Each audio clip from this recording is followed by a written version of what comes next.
Voilà, dans le cadre de cette thématique sur l'environnement et les nouveaux modèles économiques, nous allons parler donc de la transformation digitale des métiers du conseil. Avec deux invités. Tout d'abord, Xavier Nifle de KPMG. Bonjour. Bonjour. Vous êtes membre du CODIR, du comité de direction, donc audit de KPMG France, c'est bien ça? Exactement, en charge du digital audit et de l'innovation. Exactement, parfait. Et puis à vos côtés, Romuald Gauvin, président Bonjour. de la société Aesan. Absolument. Et vous êtes également un cabinet d'audit, de conseil. Conseil sur la partie digitalisation des métiers, effectivement. Alors, deux intervenants pour traiter de ce sujet. On va commencer peut-être avec vous. Rappelez-nous un petit peu, tout d'abord, resituez-nous un peu l'activité de KPMG, même si évidemment c'est un nom qui parle à tout le monde. Exactement, donc KPMG, c'est le premier cabinet français dans les métiers du chiffre. Nous accompagnons plus de 100 000 clients français dans nos 4 métiers, l'expertise comptable, le conseil, l'audit et la fiscalité. Mais KPMG, c'est aussi le premier cabinet à devenir une entreprise à mission. Ça veut dire que tout ce que nous faisons aujourd'hui fait écho à notre raison d'être. Et ça, c'est important, ça donne de l'écho à nos équipes, mais aussi à nos clients. Très bien. Et alors, comment est-ce que vous vous inscrivez dans cette mouvance aujourd'hui de la digitalisation tous azimuts ? Alors on s'inscrit parce que pour nous, il y a finalement ces deux enjeux que je perçois aujourd'hui. Le premier enjeu, c'est de répondre aux nouvelles attentes de nos clients qui se sont eux-mêmes transformés et qui continuent d'ailleurs de se transformer, et notamment leur fonction finance. Ces 10 dernières années, nos clients ont fait un travail remarquable autour de la donnée. Aujourd'hui, cette donnée, elle est disponible, elle est en quantité, j'allais dire de qualité. Eh bien, ils attendent tout simplement que leurs partenaires, et en particulier leurs commissaires aux comptes ou les cabinets de conseil, puissent donner plus de valeur à leurs données. Et le deuxième enjeu, c'est d'être toujours en capacité d'attirer les meilleurs talents. Et les talents aujourd'hui, ce qu'ils veulent notamment, c'est de renouveler progressivement les méthodes de travail. Alors ça veut dire quoi? Ça veut dire remplacer progressivement des travaux qui pouvaient être perçus comme manuels, chronophages, par des solutions à digitaliser.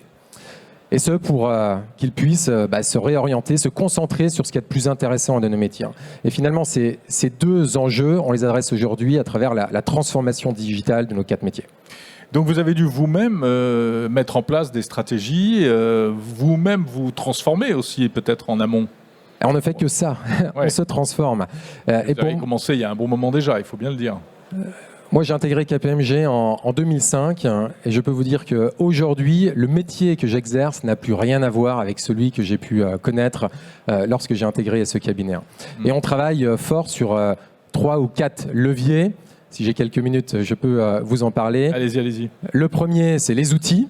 Alors évidemment, on a travaillé sur une plateforme en particulier pour le métier audit, une plateforme digitale qui s'appuie sur des alliances assez fortes, soit avec des géants de la tech, Microsoft, Google, mais aussi avec des acteurs français, et notamment Oudrive qui nous accompagne dans les métiers de la sécurité, et puis Aesan qui nous aide à développer des solutions sur mesure. Deuxième levier, est-ce que c'est important ?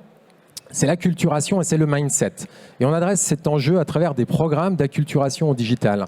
Et chez KPMG, on tient vraiment à cœur à proposer à nos équipes plusieurs parcours d'acculturation. Alors il y a des niveaux, j'allais dire, plutôt simples, accessibles à l'ensemble de nos collaborateurs pour les éveiller aux enjeux mais aussi aux risques liés aux technologies. Et puis il y a des parcours qui vont beaucoup plus loin, qu'on a développé avec notre accélérateur à KPMG.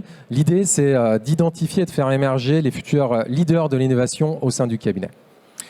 Alors, donc effectivement, à vos côtés, Romuald Gauvin, comment est-ce que vous, chez Aesan, vous vous inscrivez dans ce mouvement-là ? On le fait de manière assez simple. En fait, on suit les désirs de nos clients. Et ce qui nous intéresse, c'est de se dire qu'est-ce qui vous fait rêver en termes de métier, comment vous voulez le faire demain, et qu'est-ce qu'on peut produire de nouveau pour vous, enfin, qu'est-ce qui serait un rêve pour vous. Et le deuxième sujet, c'est comment on va améliorer les process. Alors, on a 3 métriques qui nous intéressent principalement. C'est qualité, productivité, time to deliver. La qualité, c'est comment on peut vous aider à rendre les process plus robustes et plus fiables, ce qui est important quand on a des entreprises qui sont basées sur l'humain et de la réflexion, puisque c'est incontrôlable, on n'est pas sur des machines, on n'est pas sur des mesures. Donc, comment on va s'assurer que les gens sont bien accompagnés pour produire correctement client en fonction de ce qu'ils ont à faire et comment on va le suivre a posteriori. Il y a un commissaire aux comptes, il se trouve que j'en ai un dans mon entreprise. Je vois la difficulté pour lui, c'est de pouvoir collecter toutes les informations auprès de moi ou mes collaborateurs, de pouvoir avoir un avis et d'avoir un manager qui va dire « Ok, est-ce que tu peux m'expliquer comment tu as mené ta mission et comment tu as pris tes prises de décision ?» Donc c'est extrêmement complexe. Donc comment on va pouvoir amener du digital pour cadrer cette mission, pouvoir la contrôler? Qualité.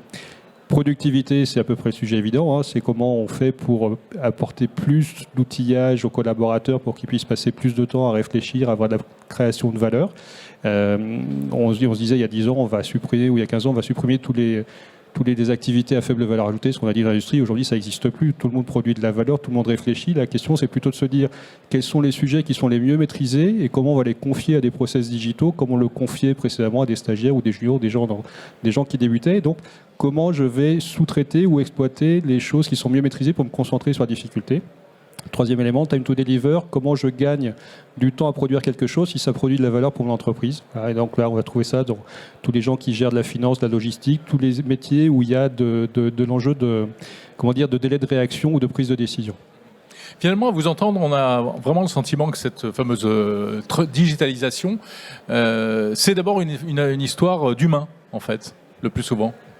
Et complètement. Et en particulier, je pense qu'on n'est pas un métier de commodité, nous on est un métier de compétence. Aujourd'hui, le monde est très complexe, se complexifie, l'organisation aussi de nos clients se complexifie. Et ce qu'attendent nos clients, c'est tout simplement des femmes et des hommes qui sont capables de comprendre la complexité de leur organisation, de l'analyser, de la simplifier et aussi d'analyser le fruit du résultat de nos solutions digitales et de pouvoir leur présenter. C'est en ce sens où nos équipes, la compétence de nos équipes est aujourd'hui au cœur de notre ADN. La dimension internationale, comment est-ce qu'elle s'intègre là-dedans? Est-ce que vous êtes obligé de vous appuyer sur... Alors vous citiez tout à l'heure des grandes marques, notamment américaines, etc. C'est une... Enfin, tout le monde est dans le même bateau, là, aujourd'hui. Pour le sujet, enfin, on est dans la mondialisation totale. Ouais. Là, quand on manipule de l'information... Même si on y revient un peu, si on en revient un peu par certains aspects, non? Ah oui, j'ai pas d'avis. Enfin, j'ai un avis en tant que citoyen sur le sujet pour ou contre. En tout cas, ce que je vois, c'est que dans l'économie actuelle, elle fonctionne. Ouais. Et que dans ma PME de 50-60 personnes, je suis obligé d'embaucher des développeurs en Asie, au Sri Lanka et en Inde. Ça me paraît hallucinant. Moi qui ai vécu une cinquantaine d'années, aujourd'hui, il y avait 20 ans, quand on disait je pars une semaine en Inde où je bossais avec des Indiens, c'était Airbus qui déployait un centre de service ou une industrie. Aujourd'hui, dans une PME française de 50 personnes, j'ai 20% de mon effectif qui travaille en Asie et que je ne maîtrise pas. Et les sujets sur lesquels on travaille, il y a certainement des milliers d'entreprises dans le monde qui font des sujets similaires. Donc la question, c'est comment je réussis à capter des compétences pour produire les outils digitaux, parce que c'est quand même le premier sujet, il faut les imaginer, il faut les identifier avec nos clients, il faut identifier à qui on va les vendre, il faut les produire, il faut les maintenir. Et aujourd'hui, la principale ressource pour ça, ce n'est pas les minerais, c'est les cerveaux qui sont capables de les mettre en œuvre. Oui, bien sûr. Pareil chez KPMG ? Oui, pareil chez KPMG. Alors nous, on recherche des femmes et des hommes qui vont être en contact direct avec nos clients. Et je vais vous raconter une aventure. En 2015, j'ai accompagné un de mes clients en Asie, en Inde, à Bangalore, pour être tout à fait précis, dans le cadre d'une acquisition d'un pure player indien assez significatif. Et au-delà de l'expérience humaine assez extraordinaire, j'ai été bluffé par les compétences techniques. Alors, IT, c'est sûr, mais aussi en audit, tout aussi extraordinaire. Et aujourd'hui, je m'occupe de la relation franco-indienne et je fais venir nos meilleurs collaborateurs indiens, senior managers, pour nous accompagner et pour pouvoir expliquer à nos clients comment doivent s'analyser leurs propres données et leur donner un regard nouveau sur leur propre organisation. Ouais. Mais est-ce qu'il n'y a pas un risque de fuite aussi, d'ubérisation à terme L'ubérisation de quoi? De fuite de quoi? Je vous pose la question. Allez, j'en sais rien. Alors, comment dire? De fuite de quoi? Je ne sais pas. Nos collaborateurs, et je pense chez KPMG ou dans tous les métiers de conseil, aujourd'hui, ils sont déjà, les jeunes en tout cas, sont déjà dans un marché planétaire. Et c'est vraiment... quelque chose qui me marque, la génération de mes enfants, j'en vois qui partent à 20 ans ou 25 ans s'installer en Australie ou en Nouvelle-Zélande et bosser à distance. Voilà, je pense qu'ils auront un problème qui sera probablement lié au comment on travaille ensemble et comment on construit quelque chose ensemble qui fait plus de sens qu'une quantité de personnes alignées chacun derrière un bureau.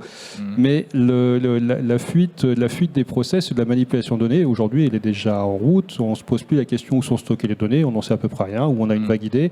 Aujourd'hui, nous, côté digital, on sait où on place les données ou comment on veut les stocker. Vous, en tant qu'utilisateur, vous n'en savez probablement rien, ou en tout cas, les gens qui utilisent les solutions posent la question par acquis de conscience. Mais on vous fait confiance et on a envie d'avoir des garanties également. Et on prend des sujets d'audit en disant on prend des engagements forts. Moi, je prends des engagements sur localiser les données en France, éventuellement en Europe, respecter les législations, d'embaucher des gens qui sont principalement en France, de ne pas avoir de données de nos clients qui partent à l'étranger, même quand j'ai des collaborateurs qui travaillent à distance. Donc il y a beaucoup d'engagements de ce type, mais à la fin, on gère des process, on gère des données, on est là pour produire l'outil au sens il aide l'homme à produire quelque chose et on le débarrasse de quelque chose qui s'est bien maîtrisé, qui est devenu routinier pour lui, pour qu'il puisse réfléchir, qu'il puisse développer de la valeur, de la créativité et du conseil.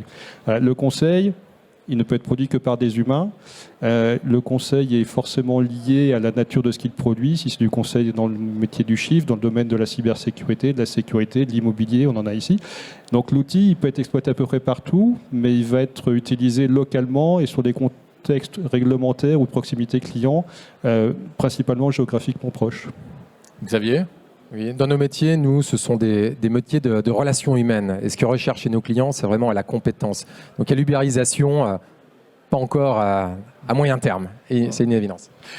Oui, on va probablement produire de plus en plus de choses de plus en plus intelligentes avec des gens de plus en plus cultivés, avec un niveau de discours et d'accompagnement élevé auprès de leurs clients. C'est qu'est-ce qu'on attend aujourd'hui d'un conseiller en gestion de patrimoine, en sécurité, en informatique, en chiffres.